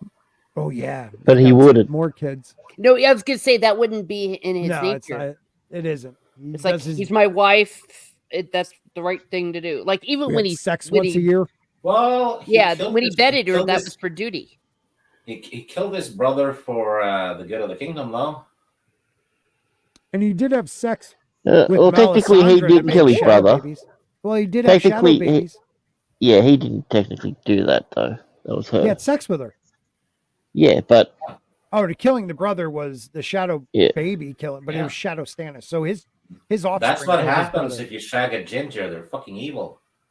Oh my gosh. But would you have Shireen marry, and he wouldn't want this, but Loras Tyrell? Like it would have to be, or even what's his name in the Eyrie, Sweet Robin. There wouldn't be any political gain in that, I don't think. I mean, the Eyrie is the only untouched army after these wars. Like people forget about that, but they didn't do anything in these wars. So everybody else has felt the impact of the wars. The Erie has been separate from everything. They're ready. They have over 10,000 men ready to march. So I don't know. Like that might be a smart thing. Would you really want Sweet Robin as your king, though? You know what? I don't know. I don't know. Like what? At this stage, he's still easily malleable. So maybe right? Maybe Stannis could mold him into the son he never had. He would need it. Let's go. Yep. Get that titty out your mouth, boy. Here, hold this sword. Get off your mama's tit and grab a sword, boy. Stannis would never have intercourse with the Red Witch. That's Targ propaganda. No, he did. He did. He had to make the baby somehow. Dorne and the Vale are late game powerhouses. Yeah, but Dorne is going back to propaganda. People believe they have more than they really have for men, materials, everything. Like they're kind of faking it. They don't really. They seem to be a powerhouse, but they really aren't. It's just too desert of a land to, and I know that's more on the east side of it, but other than the people in the Red Mountains and the Danes, like those people, they do have some, but not like the size of armies that the Erie could put out, or even still Rob Stark, Tywin maybe even. So he would have to marry a powerhouse, and it would either be for money or for power. So Sweet Robin, Rob, I don't know who else it would be. Maybe some Lannister, like Lancel, because I think this is before he got married. So maybe Lancel Lannister. I don't know. I don't think he would do very good with the Lannisters. See, I love these things because at first I didn't think this would be that long of a conversation, but everything ripple effect. You change one thing, it changes the whole show. I don't know. Our series. I also like this one. Where is it? What if Theon Greyjoy had sided with Robb Stark instead of betraying him for Balon Greyjoy? That's a huge one. That changes the whole thing. Does it change everything with Robb? I mean, it does change a shit ton. Bran would probably never have gone north. That's a huge part.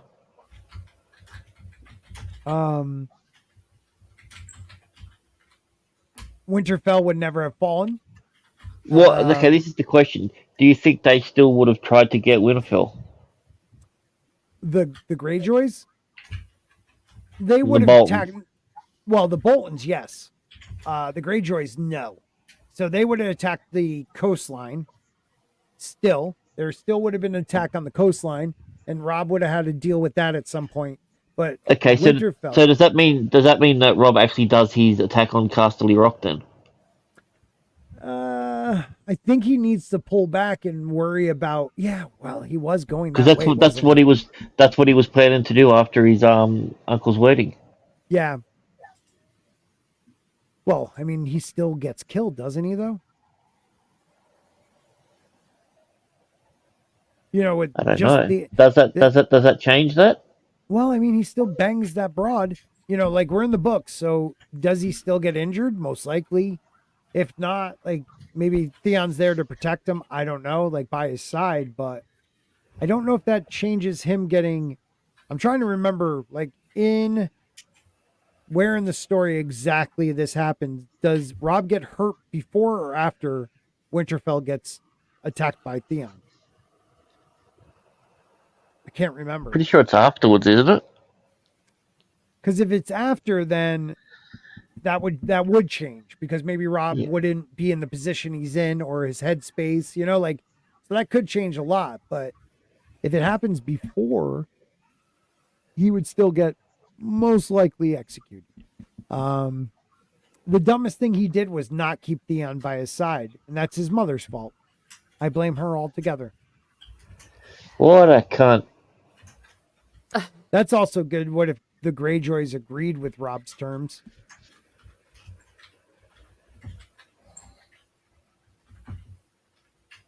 Theon. Okay, so wait a minute. Flaccid says Theon takes it before.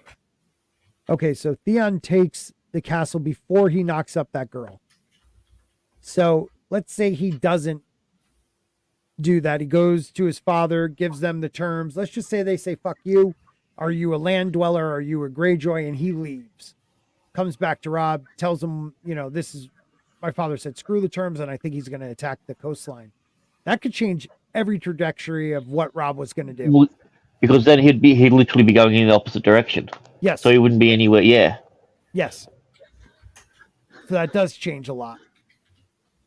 Would he wouldn't have ran into the other chick either then? What's that? If that's the case. What if the kid? This is the books, not the show. Yeah. But yeah. What if they didn't know of Insta travel? So say that one more time. I'm sorry. Would he have ran into his wife then, if that was the case, heading in the other direction? Because when did they meet? Yeah. He would have to cross the twins again. Yeah. So he might just get, pick a wife and get married right there. So now you have them backing you. You still have, the Boltons trying to play the game, but how much power would they have now that if they don't have the twins backing them too? Oh God, because the Boltons definitely want to take over. I mean, there's no ifs, ands, or buts. Every battle that, but without Robb not being out of the way and everything like that, and with him now being a part of the Greyjoys joining houses, there's no way in the world he'd be emboldened enough to try and attack. No, but what happens if the Greyjoys just say no to the terms? And Theon still comes back to Robb. See, that's how I view this question. No, not the Greyjoys. Fucking Frey? Frey. Okay. Yeah, but, with the Frey. Okay. Yeah. It would be done differently, though. So the Boltons were already communicating with Tywin. They just jumped on Robb marrying this broad to get the Freys involved. So it wouldn't happen at a red wedding. There would be no red wedding. And Edmure, would Edmure even be getting married? No. Because that was like a consequence of Robb marrying somebody else. So it would be him going back, maybe marrying his wife, maybe not, but at least maybe picking her out and going to, if he does go back to defend his lands, that would actually also help Tywin. So would he need even the Boltons that much? Because Robb, is retreating to protect the North. That's a lot, man. That's a tough one. Because the Boltons, no matter what, like, what's his name? The head of the Boltons. Roose Bolton, every battle he is, whatever, like, vanguard he's a part of, he always sends the houses that are loyal to Robb first. So he's already been doing that, whittling them out and keeping his men back. So, I mean, he's been ready to do something. It just wouldn't be a red wedding. I don't know. Robb hears about his brother being killed while injured. I am pretty sure. Oh, right. That is right. And she, like, is there to console him and stuff. Yeah. Monkey Jeebus, you're right. Michael Bolton should be stopped. Actually, no. He's a legend. Ramsay was being a real stinker up north before Bolton made the move to turn on Robb. Yeah, Ramsay already, like, took over that land. But I think, Roose was already letting him get away with this shit. Because he wasn't already saying he was his legitimate son. It was his bastard doing this. It was his bastard, yeah. It wasn't his bastard that had all. Yeah, that's true. I don't know. Because, okay, Theon sides with him, stays with him. The Greyjoys still attack, right? They just won't go inland. They'll just take over those coastal towns. So does Robb really need to deal with them right away? I don't think so.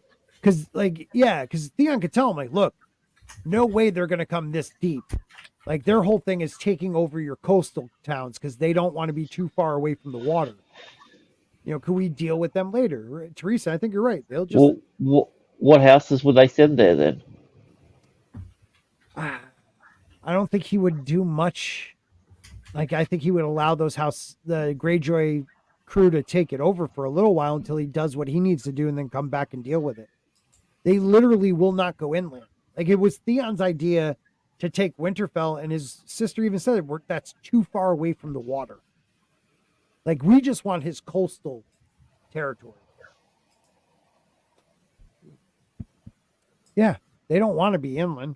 That, like, Harrenhal, like Harren the Black, like, he was like out there for a lot of the people on Pike and stuff like that. He seemed crazy because he went inland and actually built a castle inland. And he was one of those like cautionary tales. Like you get too big for your britches and go inland, this is what happens to you.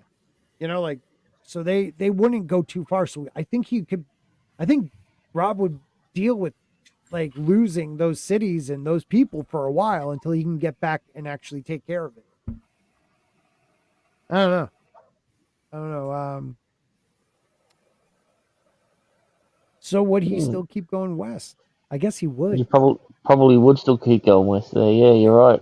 And he was really like, as a military, like as a general, Robb Stark was really good. Just for as a 15-year-old. He sucked as a king. He was like an Alexander, like didn't lose a battle, but he was good at fighting guerrilla warfare in a way. That too, yeah. Wasn't afraid to sacrifice his men for a battle as well. Yeah, but was it guerrilla or just tactics? Like, some of it was guerrilla, definitely, but he would do like leave a smaller group to be attacked and then come from like from the right or left flank or even from behind. And people overestimated, that they could just destroy him because he was a kid. So now they're not as much. Castle Rock would be a really, really tough place to take over. Because that's what his plans were. So yeah, it was going that way. I think he was going to set siege to it, which is crazy. Take over Lannisport and then set siege on Castle Rock just to get them to get his dad is already dead, but get his sisters back. And I think they would have gave them both back if they knew where Arya was, probably before he got there.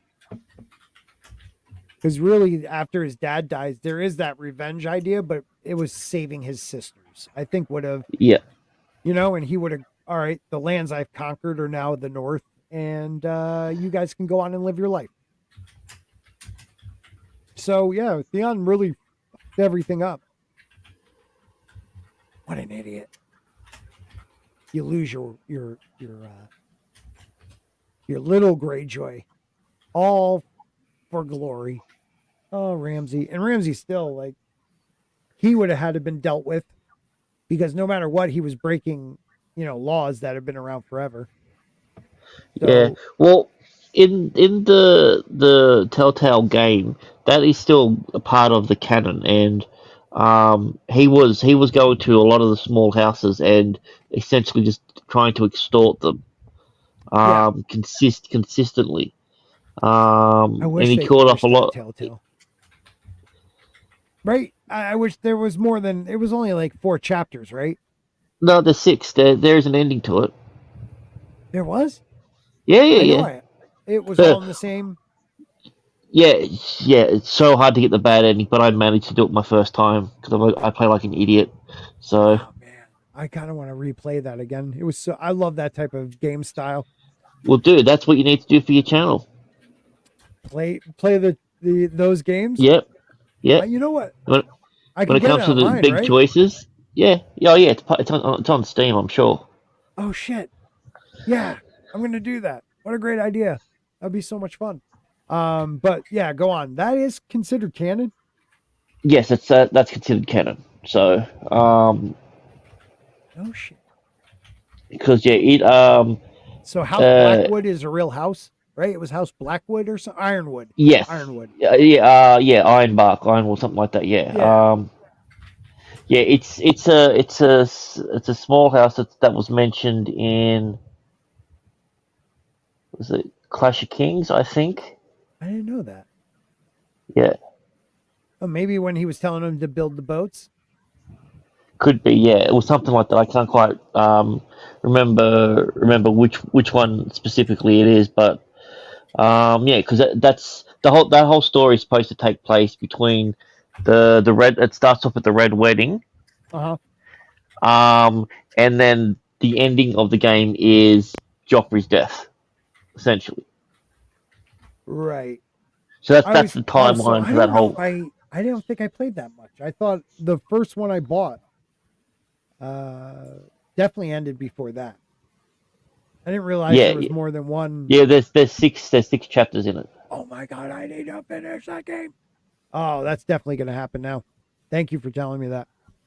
That's awesome. Because you also go over to Marine and that with the second son and the second sons, as well. Yeah, I don't remember any of that, so I don't think I played that. That's awesome. I'm going to do that. I don't think that game is canon though.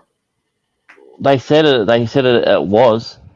Well, so, it has all kinds of different outcomes. So which outcome is? Yeah, okay. So not saying the endings and everything, but I'm saying the all the stuff that's happened up to a certain point was.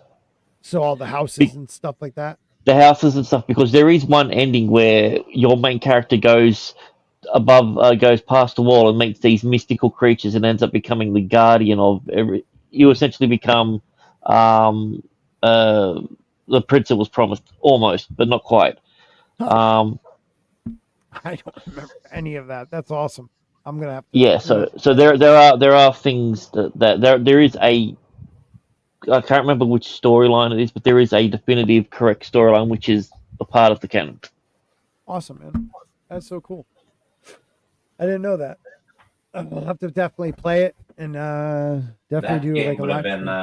That game would have had a lot more content if the company didn't go belly up. Yeah, that was a fun game. The company's back now. Are they really? Oh, Telltale? Yeah, they're releasing Wolf Among Us 2 pretty soon. Oh no shit! Oh my god, that's awesome. I really enjoyed the Walking Dead games they did. Yeah, me too. I saw them. I don't think I played them, but I heard they were fun. Yeah, they're phenomenal. Are they kind of like that same? Not the same, but you go through. Yep. It's that exact same style. Yeah. Oh, that's basically awesome. It makes you paranoid because all the the choices you make have an effect, and when you say this and that to someone, it goes like, yeah, this character will remember that and stuff. Yeah. And eventually, you're forced to lie. Well, I mean, now think about it, Stig. Now that with how much, those games are quite old now compared to technology of today. Like how more involved the games could be with your decision making. That would be so cool. Yeah, I can remember in The Walking Dead, I killed someone and it said he would remember that. I'm like, I don't think he will. As a zombie? Yeah, no, because he smashed his head in with a brick. Oh no shit! Oh man, fun games. I'll definitely have to play one of those for a stream one time. Go just do a solo one when everybody's busy. I'll have to check out my Steam account because I do have one. I still have that Conan game I need to finish. Was it Conan? Everybody was playing it, then no one was playing it. Yeah. Oh yeah. And I do want to get the Hogwarts. Yeah, cool game. But I also want to do the Hogwarts one still, Legacy. Because I want to play around with that one. Yeah, it looks cool. That's my next purchase. What? Come on. You're playing games now. Any last words? Any last words for anybody about anything we talked about or anything going on in the future? We'll start with you, Grant. Well, George is a dickhead. Okay. Yep. So Stannis would be is the true king. He should have been. I think that's what mainly I've worked out all the stories that I end up writing the what if scenarios. It usually always ends up with Stannis in power or just about there. Or him getting betrayed at the last end because he's too fucking loyal. Right. That's awesome. Yeah, I got one of them where it ends up fucking Renly's on the throne. I'm like, how the hell did I get here with this? And I went back and checked it. I'm like, it all makes sense. I hate it. Does it really? So, yeah, it actually makes sense. I forgot to show you guys this. I'm sorry. Keep going. Yeah, that was the what if Ned Stark wasn't a dickhead? Yeah, I like your what ifs are cool, dude. Keep doing them. Blow them up. Until House of the Dragon air about a week or two before when we drop my shorts. Yep. This is just I don't know why she decided, but I guess this was some of the test hair and makeup for that first Game of Thrones spinoff. Blood Moon. Yeah. Oh Blood Moon that got canceled. Awful. Yeah. So bad that HBO said no, hell no. Which kills me because what's the woman here? I forget her name now. She's an Aussie, isn't she? Naomi Watts. Yeah, Naomi Watts. Like just having her name attached right before season 8, everyone was like, "This is gonna be so awesome!" And then season 8 happened, and they're like, "What are they calling it? They're naming it after a period." Yeah. Oh no. But she, I guess, had this release showing some of the test photos, hair and stuff, because she was going to Land the Clever. I think they were going to try to make her, which is weird because it was a dude. But hey, welcome to today's world. At least she's still 4 white. years ago. Isn't that crazy? 4 years ago. That's nuts. Time flies when the world's burning. Yeah, right. And talking about that, how's your channel and anything going on, Miss Martin Muses? Well, yes, there is.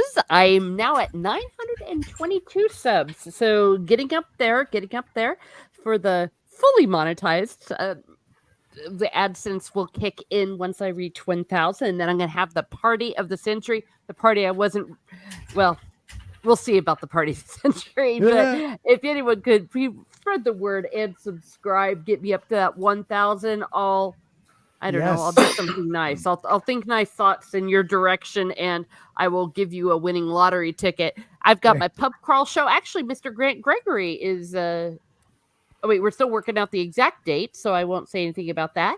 So we're got a lot of guests. We had Hiking Feanor, where we were talking about Tolkien's Legendarium. I've got some other letters from Tolkien, reviews, fun things. I'm going to talk about narcissistic injury because I do want to talk about it, and anything else. So please go ahead and give me a like, share, and a subscribe. And that's awesome. Yeah. Thank you. And here's to getting close to 1,000 subscribers. You love sound effects, so that one was for you. Yay. Awesome. Yeah. Yeah. Stig, anything you'd like to say before we go? I think I have a stream with Mara on Wednesday. Oh, nice. Star Wars stuff? No. We don't talk about Star Wars anymore. Okay. Why? What happened? Something come up? No comments, basically. But we're doing we've been doing this since last year. It's called the Good, the Fun, and the Weird, where we talk about good news, fun news, and weird news. That's cool. Do that once a month, so it's way more positive. And some of the news articles are fucked up, so that's fun to rip into and that's so cool. Joke about. And when's that? Wednesday, I think. Wednesday night. Wednesday, 7 Central. Yeah, 7. Yeah. So 8 Eastern. Yeah, and we also do a top 10 list every month, where we do our top 10 favorite movies of each year, and we started with 1980. So the next one will be 84, which is sweet. That's a good year. Terminator, Gremlins, Beverly Hills Cop. We're going to have a lot of crossovers, but we're doing our favorites though. So nostalgia is a factor, and which movies we had when we were a kid, so it's not a top 10 best ones, right? Still, it's a top like your favorite. So that's awesome. I like that. That's cool. 84, 86, some great years you're coming up on. So that's really cool. Yeah. And that's pretty much the only thing I do on YouTube now. I'll swing by this channel now and again. And which I Tommy appreciate. Sometimes and Teresa sometimes, but that's pretty much it. Well, I appreciate you stopping by. I appreciate everybody stopping by. One of my favorite nights of the week is Monday and Tuesdays, because tomorrow night we'll be talking everything alien, conspiracy, lost ancient histories, weird. That is our tomorrow show with myself, Grant Gregory, and Miss Tina Bojan. I don't know the topic yet, but we have some ideas coming up. We will be talking about the red thumbtack. If I don't know if everybody knows about that, but we'll talk about that tomorrow. So make sure you're there. So going out, we will play the intro to that amazing show because I love it. All right. So everybody have a great night. Thank you for being here. God bless America and the free world. Amen, everybody. Bye, everyone.